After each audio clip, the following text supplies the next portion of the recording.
Hello. Today we're going to be going over the process of making a skid, putting it together well, making sure that whether it's a long distance or short distance, it gets where it needs to go. First of all, you need to make sure that you have a strong, sturdy skid. It needs to be a wooden skid, not plastic. The plastic is too slippery. So over here we've got a wooden skid all ready to go. The second thing you need to make sure you have is the Gaylord, which is that large cardboard box, and then a cardboard sheet on the bottom. Every month when we send the transfers, we send them in Gaylords. You want to be sure, and if at all possible, keep the Gaylords as well as the cardboard that is on the bottom. Those would be an excellent resource for you in sending out skids to other locations. If you can keep the combo set, that is particularly handy in that the bottom is already traced out for you in placing the boxes on the skid. You can see that we've already got an entire transfer pulled and ready to go. And we'll be using this to demonstrate proper skid building techniques. The first thing you want to do, once you have gotten your strong skid, your Gaylord with the cardboard on top, and you've got everything pulled, you need to pull off all of the smaller things, the loose things that could very easily get shifted in transit or damaged. And we need to box those up into individual brand boxes. You'll see here that I've got Siemens in one corner, Cutler Hammer over here. We've got Square D, miscellaneous. Contactors are especially fragile. They definitely have to make sure they are well packed and protected. We also have Merson fuses and Bussmann fuses. Down below I've also got GE, but we've got them separated by brands. So anything that is not in a box or where the boxes are going to get smashed, or even some of these little tiny parts that could easily get lost, or in plastic covering, we got to make sure those all get boxed up. One quick note, when it comes to boxing these things up, these don't have to be boxed as you would an order going out to a customer. You don't have to necessarily have paper on all sides of the box, but you do want to make sure you have your brand all together. They're not squashed, they're not smushed, but they're in there securely. Paper on bottom, paper on top. Make sure there's not going to be any kind of jiggling of the product inside. Well, as you can see, we now have all of the little fragile, breakable stuff boxed up. They are boxed according to brand. We got Siemens, Cutler Hammer, the Bussmann fuses. Fuses, though they're small, when you have them in a box, they're very heavy. So the heaviest boxes are on the bottom, and the lighter things go on top. Even these boxes, though, you can put some heavier things on these as long as you've got paper in it so that everything inside is secure. Then these will be sturdy and they'll be fine. You'll notice that these are, they're more sturdy than the others, but we still don't have them underneath the bigger things.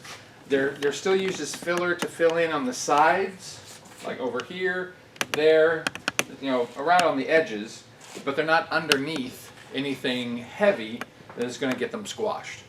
Again, we got to make sure that the product is safe and secure in transit. So we've got everything all labeled so that when it comes time for them to receive it, they can see exactly what it is and they can put it where it needs to go quickly. Once you've got the skid to a height that's comfortable for you, depending on the length of your arm, that is when you need to go ahead and get the Gaylord and put it on top.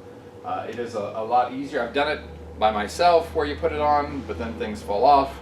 And sometimes that's what you have to do if other people are busy. But if you can have somebody help you get the Gaylord on, that is the best way to do it. So we're going to put this on together.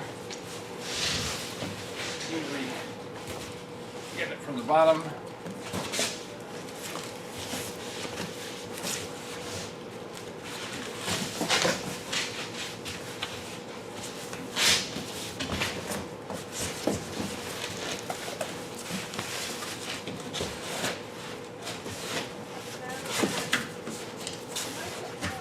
Takes a little bit of manipulating, but then down it goes.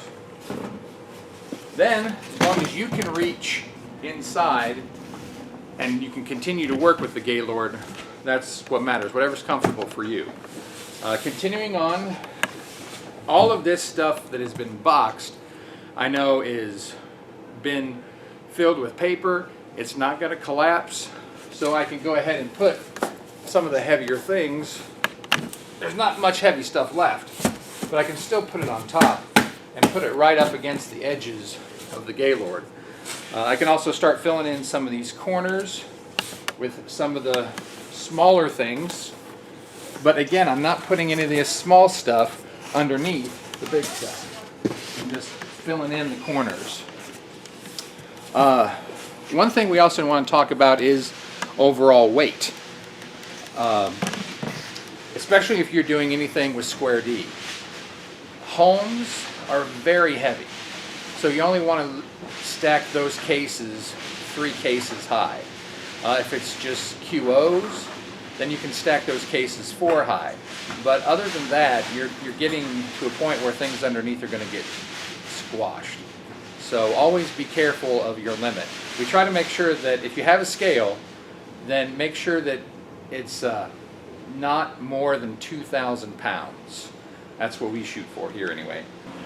Once you've got your Gaylord filled with all of your stuff, then what you need to do is make sure that you fill up the rest of it with perhaps empty boxes that you can put in the corners. You can just take a 10 or a 12 or whatever will fit. Put layers of cardboard, any spare cardboard that you may have. You can put that on here. Just again to make sure nothing in here gets jumbled around. Once you have filled it up, close the lid, strap it. Be careful that you don't strap it too tightly. And then the next thing after you've done the strapping is you wrap after you have strapped it. And Jonathan is going to demonstrate a way of wrapping to the skid. I'm going to get this out of the way. And he's essentially holding it horizontally. And as he's going down and around, it's creating almost like this rope that's very strong, and that way it connects the skid, the Gaylord, and everything in it to the skid. Now remember, this is after you have strapped it. So he's doing that a couple times around, or however many times necessary to make sure it's secure.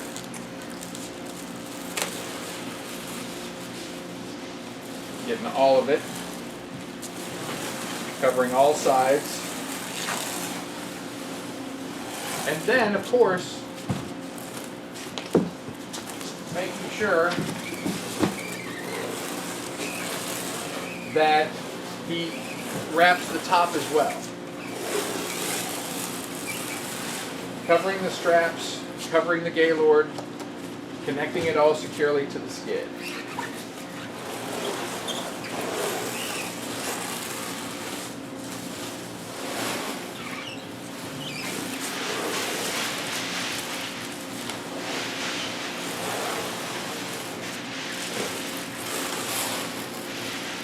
Now, if you have something that you're sending, whether it's a transfer or an order, and you have to do it on a skid, but it's not big enough for a Gaylord, then do not strap it. Because the strap can actually damage the product if you do it too tight. And as long as you wrap it to the skid in the method that Jonathan has demonstrated, then that will be all the security that it needs, all of the stability that it needs to make sure that it gets to its location safely. So, in summary, make sure that when you've got a Gaylord, you fill it to the top with other stuff if your product doesn't. Make sure you strap it, wrap it to the skid, making a nice strong almost rope at the bottom, all the way, including the top. And if you don't have something big enough for a Gaylord, then do not strap and wrap it tightly to the skid. So that is the last steps in taking care of a transfer on a skid.